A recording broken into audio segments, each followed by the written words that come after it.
नमस्कार, मानस मिश्रा वाली news nation में आप सभी का बहुत बहुत स्वागत करता हूं। केजरीवाल राजनीति में तो मजे खिलाड़ी थे ही, लेकिन उनके सामने मोदी और अमित शाह आ गए और शायद उनकी राजनीति ठप पड़ गई और वो राजनीति में फेल हो गए। लेकिन राजनीति में फेल होने के बाद अरविंद केजरीवाल ने बता दिया कि वो चलिए राजनीति में तो फेल हो गए, लेकिन कोर्ट में जो खेल खेला है उन्होंने, जज साहिबा के साथ जिस तरह से उनको फंसाया आपने जाल में, आपको दिखाने जा रहे हैं कि जस्टिस स्वर्णकांता शर्मा पर अरविंद केजरीवाल ने जो खेल खेला, उस खेल से सारी हदें पार हो गई हैं और ये सब कुछ खेल कोर्ट में हुआ है। तो क्या chief justice of India justice Suryakant इस पूरे मसले पर कोई एक्शन लेंगे? चलिए बताते हैं पूरा मामला। और ये मामला आपसे अनुरोध है, आप कमेंट बॉक्स में इस पूरे प्रकरण पर राय प्रतिक्रिया जरूर रखिएगा और वीडियो को लाइक करिएगा। बढ़ते हैं मामले की तरफ। जैसा कि आप सभी जानते हैं, लोअर कोर्ट से आबकारी मामले में लोअर कोर्ट से अरविंद केजरीवाल बरी हो गए। अब मामला हाई कोर्ट में पहुंचता है और हाई कोर्ट में जस्टिस जो सीबीआई लेकर जाती है मामला हाई कोर्ट में, और वहां पर जस्टिस स्वर्णकांता शर्मा जो मैडम थी, उनके पास केस आता है। वो नोटिस जारी करती हैं। नोटिस जारी करते ही अरविंद केजरीवाल को लगा था कि ये बात उनको पता था कि भाई ये लोअर कोर्ट से अगर वो बरी हो रहे हैं तो मामला ऊपर जाएगा, लेकिन उनको इस बात का एहसास नहीं था कि जस्टिस स्वर्णकांता मैडम के उसमें जाएगा, क्योंकि वो बार बार, आपने जब भी देखा होगा, बार बार वो कमेटियां और पैनल बदलते हैं। जब भी देखते हैं कोई जज का आया तो उनके सामने क्या करते हैं, याचिका वापस ले लेते हैं। चूंकि ये मामला जो था वो सीबीआई लेके गई थी हाई कोर्ट में, तो अरविंद केजरीवाल की याचिका थी नहीं, तो ये वापस सीबीआई ले सकती थी, और सीबीआई क्यों वापस लेती, इसलिए सीबीआई ने वापस नहीं लिया। अरविंद केजरीवाल यहां बुरी तरह से फंस गए थे। अब अरविंद केजरीवाल को लगा कि जस्टिस स्वर्णकांता मैडम जो है वो तो निष्पक्ष फैसला लेंगी, मेरे तरफ तो फैसला आने वाला ही नहीं है, इसलिए उन्होंने बढ़िया सा जाल बुना, और आज उसमें वो जो जाल बुना था उसमें जज साहिबा तो फंस गई। और लेकिन जैसे अरविंद केजरीवाल ने जो चाहते थे वो कैसे करवा लिया, अभी आपको पता चल जाएगा। आपको इससे पहले आपको बता दें, इससे पहले भी आपने देखा होगा कि जस्टिस स्वर्णकांता मैडम के खिलाफ पहले वो लेटर लिखते हैं कि आप इस केस से हट जाइए, अरविंद केजरीवाल, वो कहती है मैं नहीं हटूंगी। उसके बाद वहां की जो हाई कोर्ट को लिखते हैं वो नहीं हटती हैं। सुप्रीम कोर्ट जाते हैं, सुप्रीम कोर्ट भी मना करता है, कहता है उनकी जुडिक्शन में है, अगर वो चाहते हैं तो हटे, नहीं तो नहीं है। यानी सुप्रीम कोर्ट से भी इनको निराशा मिलती है। जब सब जगह से निराशा मिलती है तो अरविंद केजरीवाल अपनाते हैं सोशल मीडिया अपने नेताओं को लेकर के कोर्ट में और जज के खिलाफ एक कैंपेनिंग शुरू करते हैं। वो कैंपेनिंग था जज के खिलाफ पूरी तरह से अफवाह फैलाना, और यही उनकी टैक्टिक थी, यही उनकी रणनीति थी। अब आपको समझ, आप ये सोच रहे होंगे कि आखिरकार ये टैक्टिक रणनीति क्या थी। मामला तो कोर्ट में चल रहा है, अब मामला कोर्ट में चल रहा है, टैक्टिक रणनीति इसलिए थी, उन्हें पता था कि वो जज के खिलाफ कितना भी करेंगे, कैसे भी करेंगे। अगर कोर्ट ऑफ कंटेम्प्ट की बात आती है, चूंकि वो किसके खिलाफ मुहिम चला रहे हैं, मुहिम चला रहे हैं उसी जज साहिबा के खिलाफ, और कोर्ट ऑफ कंटेम्प्ट कौन करेगा, वही जज साहिबा ही है। तो इन्होंने जो खेल खेला था, इन्होंने खेला, उसी खेल में हुए। अब जज साहिबा ने इनको कोर्ट ऑफ कंटेम्प्ट को लेकर के अब इनके ऊपर मुकदमा की बात कर दी गई, और जैसे ही मुकदमे की बात आई वैसे ही जज साहिबा ने अपने आप को इस शराब घोटाले वाले आबकारी नीति से अपने आप को अलग कर लिया इस केस से। यानी वो इस केस से सुनवाई नहीं करेंगी। अब वो किस केस से सुनवाई क्यों नहीं करेंगे, चूंकि मामला आबकारी नीति का है, और अब चूंकि पर्सनल इंटरेस्ट हो गया केजरीवाल का और जस्टिस स्वर्णकांता शर्मा का, पर्सनल इंटरेस्ट यहां पर कन्फ्लिक्ट हो गया। और अब कोर्ट ऑफ, अगर यहां पर जो कोर्ट ऑफ कंटेम्प्ट की बात की जा रही है वो चल रहा है, तो ऐसे में चूंकि अब इनका पर्सनल कनेक्शन आ गया एक तरह से, तो ऐसे में कोई भी जज अगर अभियुक्त है, उससे उसका किसी प्रकार का कन्फ्लिक्ट सामने डायरेक्ट है, तो वैसे भी वो कोर्ट मतलब अपने आप ही स्वतः उस केस से अलग हो जाता है जो दूसरा केस है। तो ये अरविंद केजरीवाल ने खेल खेला था। अरविंद केजरीवाल, आप सोच रहे होंगे कि भाई कोर्ट ऑफ कंटेम्प्ट के लिए मतलब एक चीज तो लगा ही हुआ है, ऊपर से court of contempt Arvind Kejriwal क्यों करवाना चाहते हैं।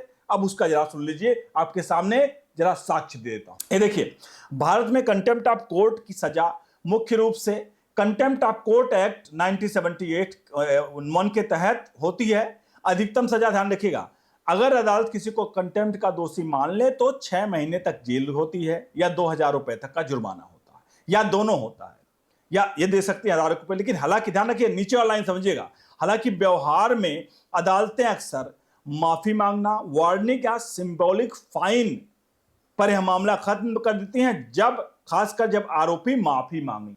यहां पर क्या है कि आरोपी माफी मांग ले तो अदालतें क्या करती हैं, अदालतें पूरे मामले को वहीं वो कर देती हैं। अब अरविंद केजरीवाल की टैक्टिक क्या थी? अरविंद केजरीवाल की टैक्टिक बिल्कुल यही थी, और माफी मांगने में तो अरविंद केजरीवाल तो एक्सपर्ट आदमी है। याद करेगा, नितिन गडकरी के ऊपर इन्होंने आरोप लगाया था, अरुण जेटली और बहुत सारे लोग पर इन्होंने आरोप लगाया था कि ये इस तरह जेल जाएंगे, ये जाएंगे। नितिन गडकरी या किसी नेता ने इनके ऊपर मानहानि का केस किया था, और मानहानि का केस में अरविंद केजरीवाल ने हाथ जोड़कर गिड़गिड़ाकर माफी मांगी है। उसके बाद मानहानि के केस में बरी हो गए। तो अरविंद केजरीवाल को यहां भी पता था कि कोई मैडम हैं जो केस कुछ भी होगा मैं माफी मांग लूंगा, और माफी मांग के मैं इस केस से अपने आप को बचा लूंगा। क्योंकि उनका मेन, देखो केजरीवाल का मेन मकसद क्या था? केजरीवाल का मेन मकसद था इस केस से जज साहिबा जस्टिस स्वर्णकांत शर्मा को, मैडम को, एन केन प्रकरण किसी भी तरह से उनको इस केस से हटा देना, कि वो किस केस से हट जाए। बाकी किसके पास केस जाएगा वो अलग की बात है, बाकी तो सेटलमेंट अंदर होता ही है। और अगर आपका इसका उदाहरण जानना है कि अरविंद केजरीवाल नया नहीं खेला इन्होंने, अरविंद केजरीवाल ये खेल बहुत पुराने समय से खेलते आ रहे। एक उदाहरण आपको दे रहे हैं, याद करिए, जब अरविंद केजरीवाल की पहली बार गिरफ्तारी हुई थी इस केस में, रात को 9:30 बजे ईडी लेके गई थी इनको टांग करके। 9:30 बजते ही रात में जब पहली बार इनकी गिरफ्तारी हुई, बाद लगभग 10-15 मिनट बाद ही खबर आई कि अरविंद केजरीवाल अगले दिन, यानी सुबह जो उसकी होने वाली सुबह, सुप्रीम कोर्ट जाएंगे। अगले दिन होते सुप्रीम कोर्ट में वहां पर खबरें आती हैं कि 10:30 बजे कमेटी गठित की जाती है कि भाई ये कमेटी देखेगी अरविंद केजरीवाल का केस, जो लिक्वर घोटाले में पहली गिरफ्तारी हुई थी। 10:30 बजे जैसे ही कमेटी पे गठित होती है, 11:15 बजे 10-5 मिनट बाद ही खबर आती है कि अरविंद केजरीवाल अब अपना जो एप्लीकेशन थी सुप्रीम कोर्ट में उसको वापस लेकर के लोअर कोर्ट में जाएंगे। और वापस क्यों लिया था? क्योंकि कमेटी की लिस्ट आ गई भाई, जजों की कमेटी में ये लोग बैठे हुए हैं। अरविंद केजरीवाल, उनके वकीलों ने देखा भाई ये तो नहीं मानने वाले हैं, तिन्ने कहा एक काम करो, क्योंकि अब यही सबसे अच्छा तरीका है कि ये याचिका तो पूरी तरह से हमने कर दी है, अगर यहां कुछ करेंगे, इन्होंने कहा एक काम करो, चलते हैं लोअर कोर्ट, तुरंत याचिका वापस ले लो। और इन्होंने क्या की, याचिका वापस ली और ये चले गए लोअर कोर्ट। अब आप में से कई लोग कहेंगे तो ठीक है, तो प्रणाली है, आदमी को जाता सुप्रीम कोर्ट, उसके बाद वापस चला आता लोअर कोर्ट। लेकिन आप खुद सोचिए, इतने बड़े बड़े वकील, पिछली रात गिरफ्तारी होती है, रात में ही सब कुछ होता है, सुबह तक सारे डॉक्यूमेंट तैयार होकर के सुप्रीम कोर्ट में जाते हैं, वहां पर उनकी तारीख और मतलब वो टाइम मिल जाता है कि अभी कुछ देर में सुनवाई होने वाली है, और अरविंद केजरीवाल अपने हाथ खींच लेते हैं। आप समझते हैं ये सब होती है सेटिंग। आप समझते हैं सेटिंग ना? इस मामले में शायद अरविंद केजरीवाल बड़ा, ये सब देखिए आरोप है, ये चीजें प्रोबेबिलिटी ऐसी बनती हैं, लेकिन जो प्रोबेबिलिटी एकदम साफ समझ में आए कि भैया ये क्या चल रहा है, तो आप समझ सकते हैं कि आखिरकार क्या है। तो इस तरह से अरविंद केजरीवाल को, जस्टिस स्वर्णकांता मैडम को अपने केस से हाई कोर्ट से हटाना था, इसलिए अरविंद केजरीवाल ने ये बड़ी टैक्टिक चली। और अब वो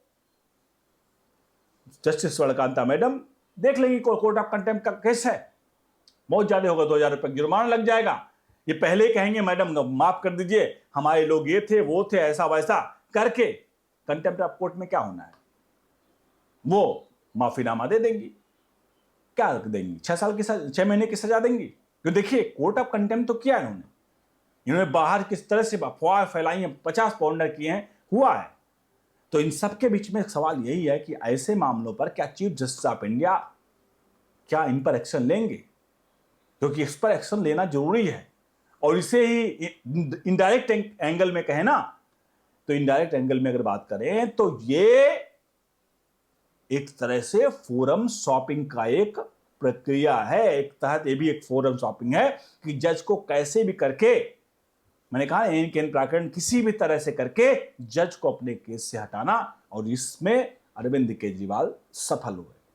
बहुत बहुत धन्यवाद।